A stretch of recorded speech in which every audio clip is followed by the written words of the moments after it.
At 1620 hours on a humid afternoon on southern Okinawa, the ridgeline finally stopped screaming.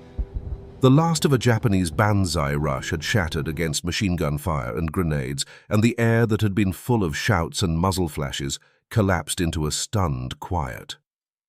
Corporal Jack Miller, the platoon medic, climbed out of a shallow foxhole with his Red Cross armband smeared brown, and he started moving before the silence could tempt anyone to stand tall. He kept his head low and his steps short, because quiet never meant safe. It meant a survivor could still be lying somewhere, saving one last shot for the man with the medical bag. The result was motion in a battlefield that wanted men to freeze, and the cost was that every step felt like walking into a room where someone might still be holding a knife. He worked the way the manuals demanded because procedure was the only thing that kept panic from turning into waste. He moved crater to crater, checked for breath, pressed for pulses, and tied quick scraps of tape to boots as triage marks. When he found an American with blood bubbling at the mouth, he sealed the wound with a folded dressing and pressure. The result was a steadier breath, and the cost was 30 seconds and a palm soaked hot. When he found a man with no pulse, he did not stop to mourn. He marked the spot and moved on. The result was that living men got hands before shock finished them, and the cost was that Jack had to swallow the part of himself that wanted to say names. The ground around the ridge was a churned map of the last hour: coral rock, mud, broken packs, snapped rifle stocks, and bodies in every posture the human frame could collapse into. Jack's canteen felt light, and his medical bag was lighter than it should have been. He had already burned through most of his bandages and sulfur on his own men before the Banzai rush even hit. Men watched him from behind cover as he cut cloth and cinched tourniquets, and the result was a pressure as real as gravity, as if their eyes were holding him upright and measuring every choice. The cost of being seen was that he had to look certain even when his supplies and his stomach both said he couldn't afford mistakes. He found the Japanese soldier because the breathing was wrong. It came thin and ragged from the lip of a shell hole where a young face lay half in mud, eyes open and hard. The uniform was too big, and the body inside it too narrow, and the abdomen was torn in a way that made Jack's stomach tighten. There was no rifle within reach, and the boy's hands were empty, but the stare was sharp enough to warn him that empty hands could still kill. Jack's first action was to scan for a hidden blade. The result was that he didn't get surprised by steel, and the cost was that he noticed, too clearly, how young the cheeks were beneath the grime. Jack could have backed away. The ridge was still full of Americans calling for help, and the boy had been charging toward them minutes earlier. Training said mark the location and keep moving. Another part of Jack, the part that had been drilled with Geneva rules and medic's duty until it felt like bone, insisted that a dying body in front of him was still a body. He raised both hands briefly, palms out, then dropped to a knee on the far side of the crater where the boy's good arm would have to reach across his own wound to strike him. The result was a decision made in public, in daylight, in sight of men who believed mercy got you killed. The cost was immediate risk, and the slower cost of being judged by your own side in a place where judgment could become a bullet. He worked fast without speaking. A field dressing, sulfur used sparingly, a thick pad pressed down, cloth wrapped tight until the bleeding slowed and the boy's breath hitched with pain. The result was that the bright wetness stopped spreading and the abdominal muscles stopped fluttering in exposed panic. The cost was that the boy's hatred sharpened into trembling fury, and Jack felt weak fingers claw at his sleeve as if searching for leverage. He kept his own face blank because any reaction would give the boy information, and information on a battlefield was as dangerous as ammunition. Mercy without control was suicide, so Jack frisked him. He found no grenade, no pistol, only a small paper charm sealed in wax and a dull utility knife barely fit for cutting rope. He took the knife and tossed it back into the crater, then tightened the wrap again to keep the boy's hands from slipping under it. The result was less immediate danger and a wound that might hold for the next minutes. The cost was psychological. He had turned the boy from enemy on the field into enemy in custody, and every man who saw it would read it as a provocation against the unwritten rule of not giving the other side another chance. He hooked his arms under the boy's shoulders and dragged him across coral and mud toward the shallow cut, where the platoon had carved a makeshift aid station. The result was twin grooves carved behind the boy's boots, and the scraping sound carried farther than Jack liked. The cost was visibility. Every yard was open ground under a ridgeline that might still hide a rifleman, and the boy's weight pulled at Jack's back like an accusation.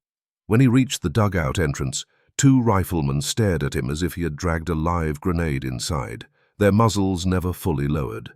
The aid station was a dugout with a timber roof and sandbags, lit by a single shaded flashlight and smelling of sweat, iodine, and old blood. Jack shoved inside and slid the boy into a corner behind ammo crates, away from the rows of American wounded. He used a length of webbing to secure the boy's wrists to the crate handle, keeping the knots just tight enough to hold but not tight enough to cut off circulation. The result was containment in a space where one violent movement could ripple through the whole room. The cost was that restraint looked like punishment to some men and like betrayal to others, and Jack felt the unease of doing something that could be read as cruelty or weakness, depending on who was watching. The boy fought the moment he had breath to spare. He twisted, bucked, tried to pull free, and spat blood toward Jack's boots. When Jack leaned in to assess the wound properly, the boy snapped his teeth at Jack's wrist with sudden speed that forced Jack to jerk back. The result was that Jack kept his skin intact, and the boy's effort spent what little strength he had left. The cost was that calm was gone. Every move from here on would be made under threat, and Jack understood that some men would use that threat as justification for the simplest solution. Let the enemy die. Jack called for help, and a young orderly named Ruiz stepped in, hands already stained from carrying stretchers. Together they pinned the boy long enough for Jack to cut away cloth and look. The wound was worse than it had seemed, grit packed into the tear, edges angry and raw, every breath tugging at the abdomen as if the body were trying to pull itself apart. Jack irrigated with the little clean water he could spare, flicked debris out with forceps, and packed gauze deep enough to control oozing without forcing tissue apart. The result was a cleaner wound that might not poison the boy immediately, and the boy's breathing steadied into a painful rhythm. The cost was that the medical act looked and felt like a fight. Ruiz sweating with effort, the boy's muffled growls, Jack's hands working fast while knowing one slip could mean bitten skin or a torn artery. Men drifted past the dugout entrance as the platoon reorganized. Each time someone saw the Japanese boy in the corner, Jack felt the room tighten. A corporal with a bandaged ear muttered about not feeding snakes, and a couple of others grunted agreement. The result was a ripple of permission. Permission to judge, to resent, to look for shortcuts. The cost was that Jack understood his decision had made him an outlier, and outliers in combat attracted consequences the way blood attracted flies. He kept his voice clinical and his motions precise, because any sign of hesitation would be used as proof that he didn't belong on the same side as the men with rifles. Near dusk, the company supply sergeant Vance appeared at the entrance with his sleeves rolled up and his hands clean in a way that drew notice. He looked over the American wounded, then let his eyes settle on the boy. Vance didn't give an order.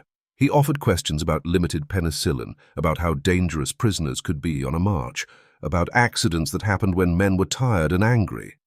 The result was that a threat entered the dugout without sounding like one, and the men nearest the entrance listened because Vance controlled what kept them alive: bandages, morphine, cigarettes, ammo.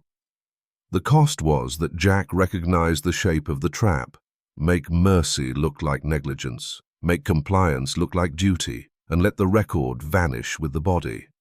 Jack didn't argue. He wrote instead. On a small card he logged the boy's condition, the time, the dressing, and the weapon removed. He logged the dose of sulfur used and the fact that the prisoner had attempted to bite during care.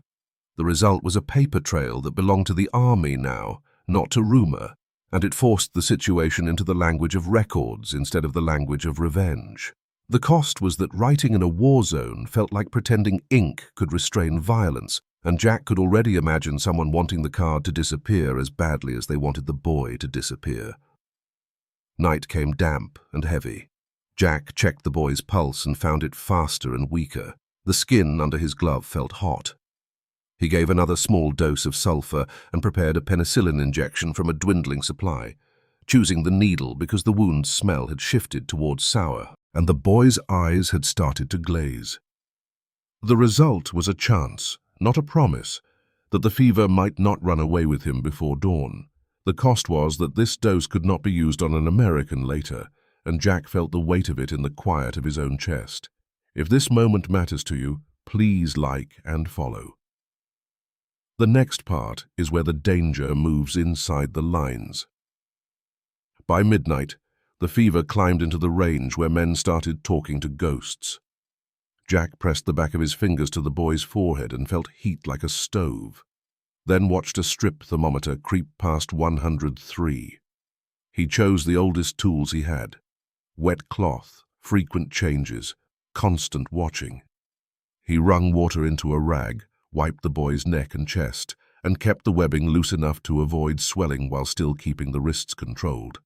The result was sweat beading and rolling down the boy's temples, and breathing that eased in small increments. The cost was that Jack sat awake in the dark while other men stole minutes of sleep, and the fatigue made his thoughts heavier and less obedient. The boy's mouth moved as the fever pulled him away from the dugout. Jack heard fragments of Japanese he didn't understand, and then a word that carried without translation. "Oka-san," the boy rasped, with the pleading tone of a child waking from a nightmare, and then another sound that might have been home or might have been only a sob shaped into syllables. The result was that Jack's picture of the enemy, faceless, screaming, charging, fractured, and let in a different image. A boy who had once spoken to a mother in an ordinary room.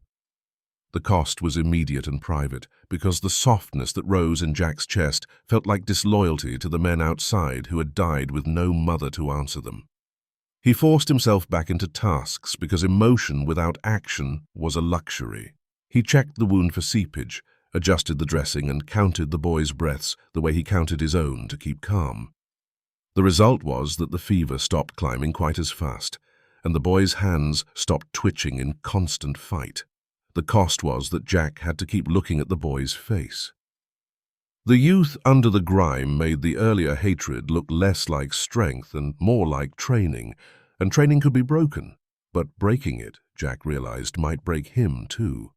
At 02:15, Jack heard voices outside, careful not to carry. He eased closer to the entrance without leaving the boy unattended, and caught the edges of a plan. Vance's voice was calm, practical, talking about how they couldn't risk a prisoner in a moving column, how a sudden grab for a weapon could cost an American life, how a heart could just stop in shock and no one could prove otherwise. Another voice answered with agreement and a crude joke about saving bandages for friends. The result was that Jack understood the threat had turned from opinion into intention. The cost was that the dugout no longer felt like a medical shelter. It felt like a room with a locked door, and strangers deciding what would happen inside. He checked his supply box and found 2 morphine syrettes missing. He didn't accuse anyone. He didn't have the authority, and accusation without proof was a way to get yourself ignored. He noted the discrepancy on his log card and initialed it, then tucked the card into his pocket instead of leaving it on the crate. The result was a small shield made of accountability and a signal to himself that someone might already be testing how far they could go. The cost was that he had now placed himself against someone who controlled supplies. In a unit that survived on favors, that kind of opposition could starve you when you needed bandages most. Dawn smeared grey light across the ridge, and the fever broke in stages. Jack tipped water into the boy's mouth carefully, keeping his fingers away from teeth, and the boy swallowed with a reflex that looked like weakness and willpower braided together. The result was proof that the body still chose life, even if the mind hated the circumstances. The cost was the hard look from an infantryman near the entrance, a look that promised judgment as soon as Jack stopped being useful. Jack turned away without reacting, because reaction would feed the room. For an hour, the boy lay silent, staring at nothing. Jack used the time to treat Americans, changing dressings, checking pulses, moving men into shade, because he could not afford to neglect his own side. The result was work done and lives held together for another stretch of daylight. The cost was that every minute he turned his back, he imagined a sudden lunge for metal. The anticipation of violence kept his shoulders tight and his movements cautious. The boy's silence was not peace. It was a coil, and Jack could feel the spring in it without knowing when it would snap. The violence came as a snap. Around 0930, comprehension flashed through the boy's eyes like a struck match.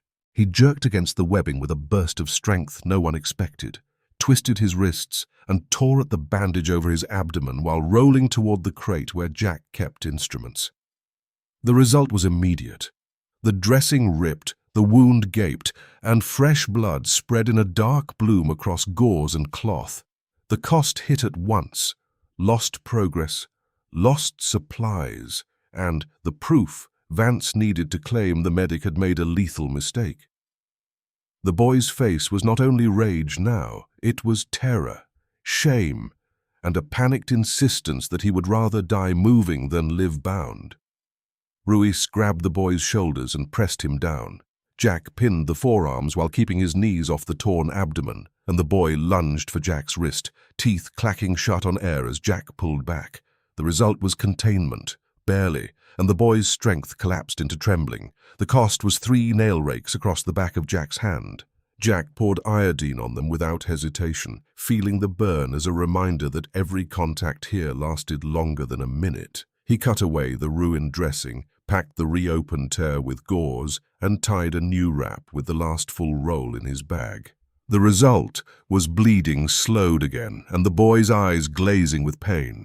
The cost was brutal arithmetic. Another American later would bleed into a cloth Jack no longer had.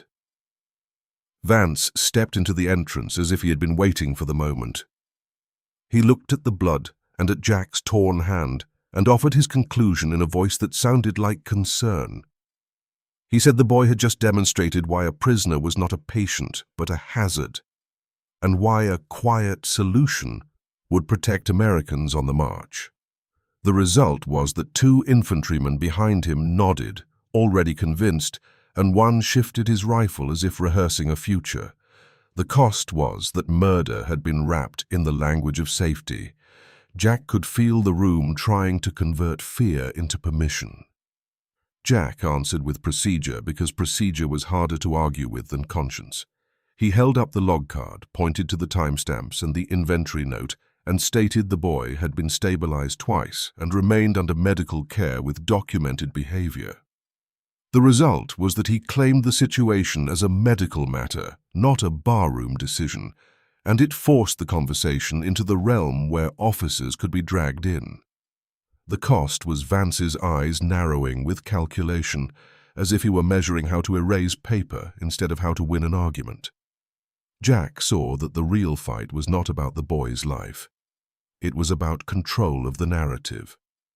At 10:45, a runner arrived with a message. The company would shift positions by late afternoon. The action this forced on Jack was immediate triage of decisions.